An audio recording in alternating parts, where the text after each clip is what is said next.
Captain Eddie Castle, and welcome to my shop. I have to talk to you today about cutters and cutting and things like that. This is one of those conversations where I really think that if you understand it, you'll be appreciative, but if you don't understand it, you're going to be pissed off at it. So why don't you just take a little time and absorb this, and then we'll understand it. Maybe you will. I think I do. I've been working a long time at this. Just this. All right? All you got to do right now, you know the deal. Of course you do. You got to watch.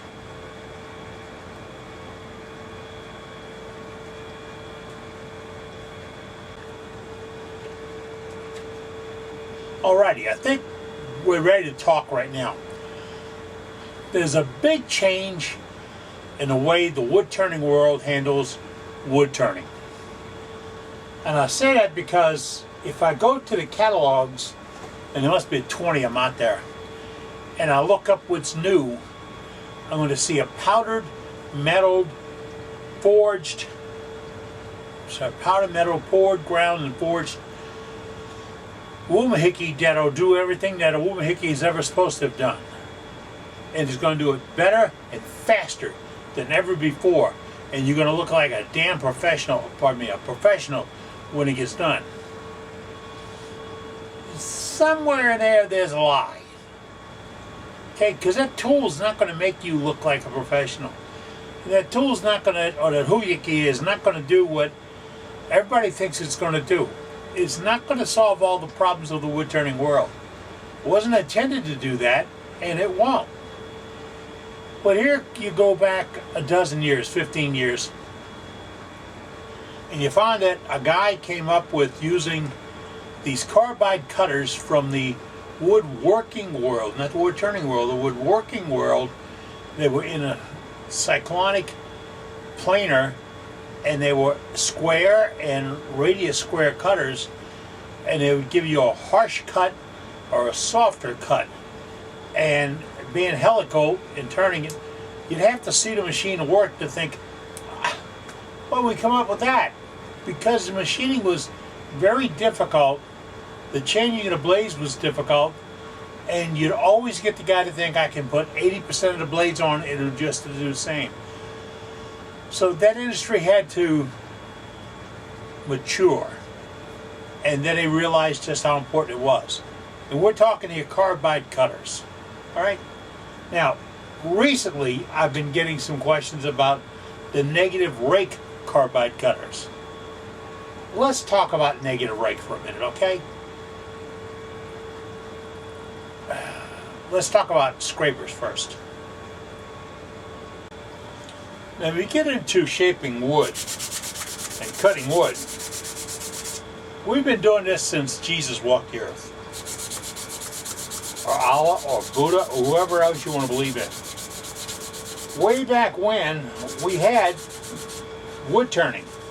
It wasn't powered except maybe by a treadle or a water wheel or something else, but we were always shaping and massaging wood into shapes we wanted or needed. And let's take you way back when we were kids. There weren't powdered metal gouges and cutters. There weren't exotic shapes. Let's go way back to where an old friend of mine, he was one of my mentors, said the basic tool in wood turning is a scraper. He said that at a club meeting for the Bayou Wood Turners a good 10 years ago. And I was looking right at him when somebody else said something, and he responded about the cutter, the scraper. And I said, what do you think? And I was baiting it because the next month he came to the meeting with two scrapers. They weren't big scrapers. They were hand-sized scrapers. No extra tail end on them. They weren't that big and fancy. They were old. The new one was 100 years old. The old one was, whoa. But they were made out of mild steel, or their version of tool steel at the time, which was steel which was hammered or mandreled to make it harder, to get some density, to make it sharper. We did strange things in times when we needed to. But he made scrapers.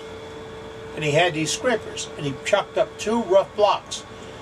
In the 1 hour that we gave him for the demonstration, he turned both of those blocks into bowls with that scraper that did not require a lot of sanding. Really. His name? Gorse Duplessis.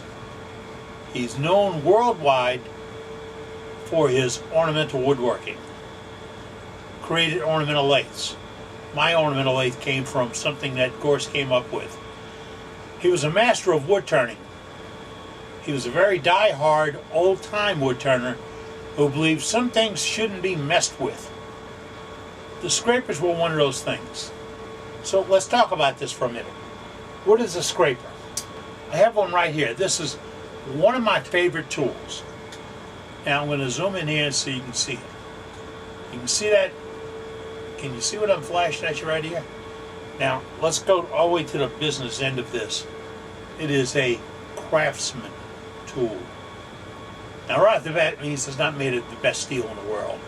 Pardon me, craftsman, but that's the truth. It is about 1 inch across. It's got a bull nose on it. And at somebody's insistence, I negative raked the front edge a little bit because they said, that'll really make it cut better. Well, that negative rake is shorter than it used to be, and every time I use it, it gets even shorter. We just didn't, I and people promoting it, didn't think at the time was, what does this thing do to cut? Scrapes. I'm not a great artist. Okay, I'm a lousy artist. But I'm trying to explain to you how things work and what happens. Why? I don't want you to get fooled into buying a knick-knack or a doohickey or a thingamajig or whatever because you think it's going to solve all your problems. Solving your problems happened 2 centuries ago. All right, we're going to take a bowl. That's my bowl. Okay? I'm going to zoom in here a little bit so you can see my bowl. I want to cut something off that bowl. So I'm going to have my tool rest set up right over here. And I'm going to put my tool on that rest. To move this thing a little bit. I'm trying to figure out where I can get you for the best picture. Hold on. Yeah. Something cut off. It might have been me pushing the wrong button. I've got the wood, it goes this way. I've got my tool rest. I brought my tool up. That's the spindle. It's my bowl or my platter or my plate or my saucer or my ink pen or my bottle stopper or a ball or a vase or whatever, and it's spinning. And I want to remove something off of it. I want to remove some shavings off of it. So I'm going to come in here and take a cut. Oh, this is the right spot. Okay. I'll put a tool up here, and I'm hoping I'm going to get some shavings come curling out of that edge right there. Okay, that would be a really good cut. That would be. But what is happening? All right? Let's throw our brakes on this, and let me explain to you what's happening. Go back to basics. I've got a bowl or vase, a pen, a bottle stopper, a jar, a ball, ornamental piece, a block, a platter, rootstock. Wow, I didn't see that piece of wood down there too just now. But I got all this and it's chucked up and I'm turning it. And I want to remove the shavings. I want to take some shavings off to create something. Right? Now, I could take a gouge and come in here with a gouge. I'm a bad artist. And come in here with a gouge, and that being my cutting edge down in here. Let's see, I got a red marker too. I'm going to load up this stuff. See, that's my cutting edge right there. At that cutting edge, I'm going to roll off some little shavings. Right? So we follow each other. Now, that's with a gouge, and I'm going to come in, I'm going to roll the gouge over, and I'm going to take a cut. And yes, boys and girls, I am a believer that when you take a cut, you change the attitude of that cutter so that you make it do something different. If I just plunge it in there and hope to God that it all happens and works out, I'm not really going to get a great shape. I'm not going to get a really great cut. I might not be happy with what I get, but it's all the fault of the tool. Really? So let's take this out of the way. We don't have a gouge. A good old-fashioned spit to take that off.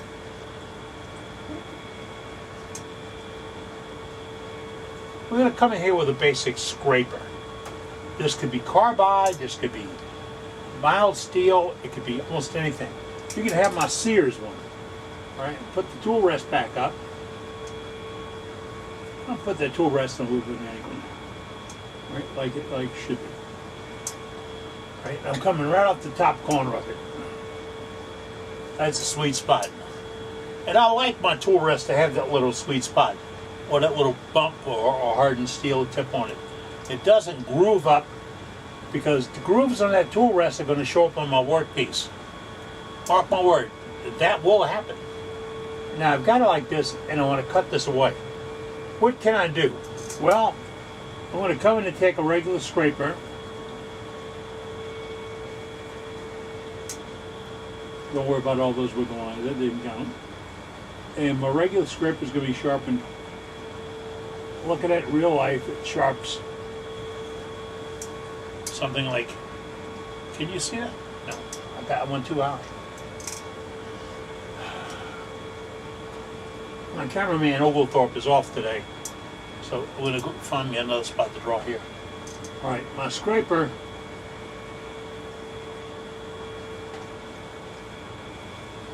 is sharpened. That's out of the way. All right, let's try it right here. My scraper edge looks like that. Now we can see that? Okay. Now, what I'm going to do is put the scraper up, and with this top edge right here, I'm going to scrape a little bit of the wood off. Now, can it be as efficient as a deep flute bow gouge, 3/8 inch, made out of powdered steel and sharpened by some of the best minds in the world? Not really. But it will remove shavings. How's it doing that? That's the secret. Well, it's really not a secret. I want to drop the tool rest out of the picture because it's not as important as what a lot of people think it is. I'm going to come in here with a scraper, and my scraper looks like this. Don't worry about the wiggle line, I'll tell you I'm a bad artist. That cut edge right there is a scraper. I started working in a woodworking shop, a cabinet shop in 1962, the summer of 62. And the first thing I learned was how to sharpen, how to scrape, because we didn't do as much sanding as you think. If we had it perfectly ready and perfectly flat, then we went in with a card scraper or a box scraper and scraped it back. It was 5.5 inches across, and it was tool steel, and it had a little burr on it. A little burr, the scraper's edge. It was just like that, and we sharpened it, we forced a burr up on the top corner, up there. That burr did the cutting. Well, nowadays, in wood turning, this burr does the cutting. So when you take that scraper and sharpen it, and this is a personal preference, I like to do mine on the finest grinding wheel I have with the top down, not up. What would it take to bring this back in? This would be the top. And to tell you how junky steel this is, I had to sand the rust off to show you. This is the top, this is the bottom, this rides on the tool rest. This would be down, and I would pass it along my wheel one pass at a predetermined set, and that would give me a burr right here on this edge. Noticeable burr.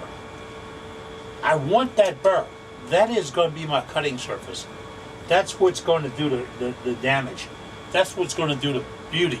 That's what's going to create the art. Now, if I get that scraper to the right degree of sharpness, which means this is very sharp, and there is no burr, it's absolutely sharp, it will cut. It will cut clean, nice, and remove it. It might not remove it as fast as the burr, but it will remove it. Now, all this noise and all I'm doing is tell you the burr's going to work? No, not really. A burr works really good. I got to change the way you're looking at this. We'll put this thing between centers. It's just a block of wood. I got my driving nail here and there's a revolving center here. And I got my tool rest in front of it, right? I want to remove some of this. How would I do it? Now, jug the tool in there, and jug is a technical term. Jug the tool in there and wood will come out. But it will come out not really on its own accord. It's going to come out on your accord because you jugged that tool in there. So let's not jug the tool in there. Let's go in a little bit differently. If we went in with a scraper straight in, just like that, line across the middle, can you see it? All right. If we went in just like this, let me slide this more into your view. All right. That would take a plow about that wide out of this piece. And it's going to tear it out because you got a sharp edge going against the wood. And I don't care if it's wood or acrylic or epoxy or a mix or something you laminated up and you Celtic knot and all that stuff. No, it doesn't matter. It's the material and you want to remove it. Well, you can remove it like this. That's kind of harsh. Now, I've done this several times on videos. And I want to get into this because the big negative rake thing came about. I'm going to have a scraper. Let me get this right.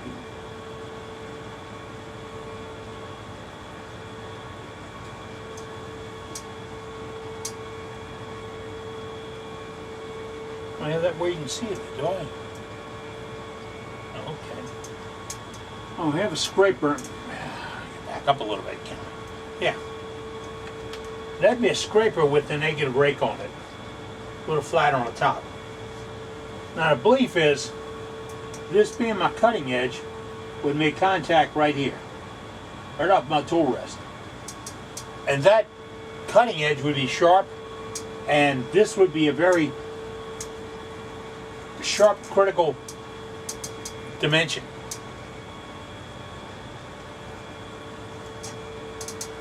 Wood dimension. Is there a book where you can look it up and see that everybody in the world is working to that says you put this at 15 degrees or you put this at 30 degrees, you put this at 60 or 70 degrees, and then you're going to have an excellent cut? That book doesn't exist, boys and girls. Really doesn't. It's all what you can do. So, we're going to take a negative rake scraper and go in and do that. We're going to do the same thing. Put a big edge into wood and tear it out and move it out the way. That all sounds really, really good. Except it destroys the wood to some degree. So let's get around that a little bit. I'm going to go back in here. Always have my toilet paper.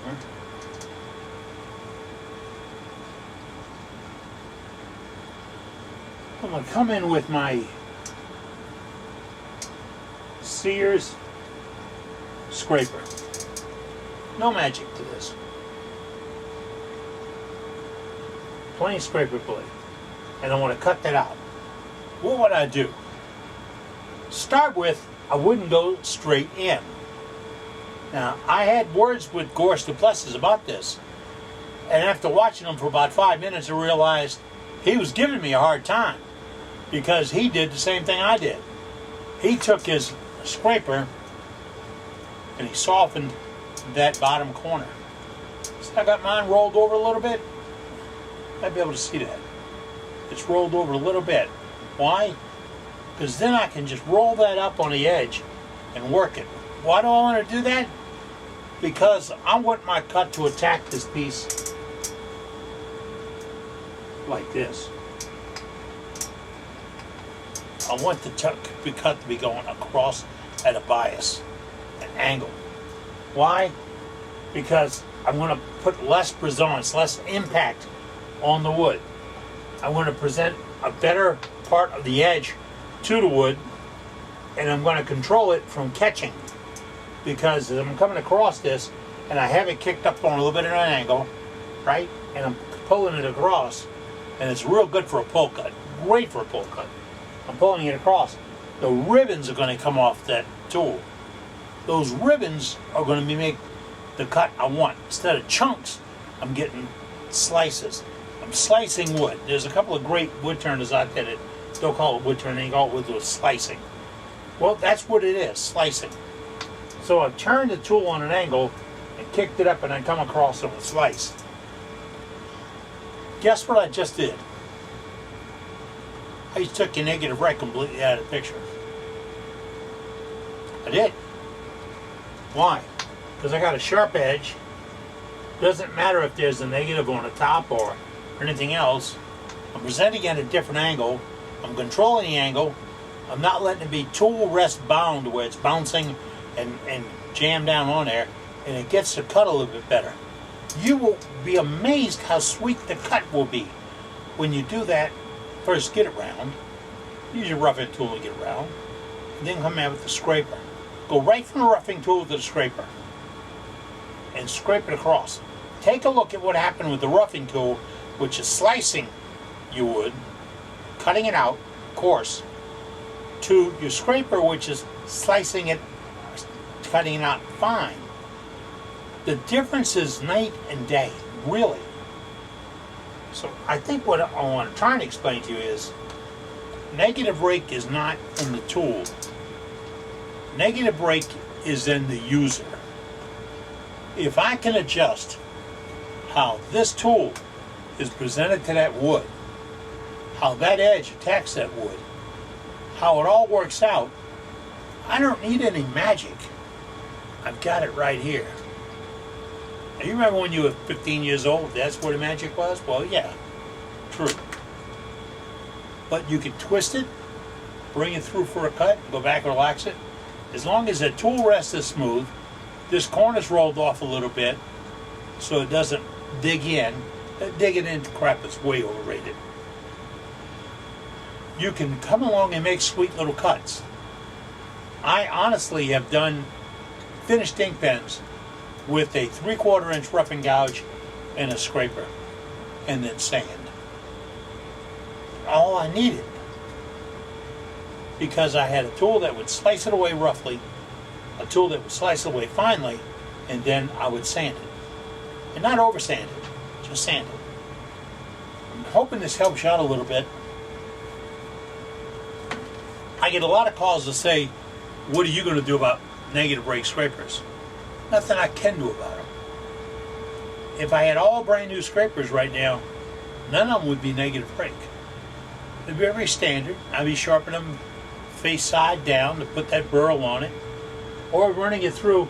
I have a gizmo that you burnish the edge, that you can twist it and you get a burnish on. All that works. All that makes it easier. I had to stop and gather some thoughts here, because the negative rake has got a purpose. It's good use. It's not the solution to all problems. The solution to the problem is learn what that tool does and is capable of doing when you put it up there. If you're waiting for that miracle to come out that box from Woodcraft or Craft Supplies or Penn State Industries or Thompson or anybody else, if you're waiting for that miracle tool to come out, you're going to be really old before it shows up. It's not going to be a miracle tool.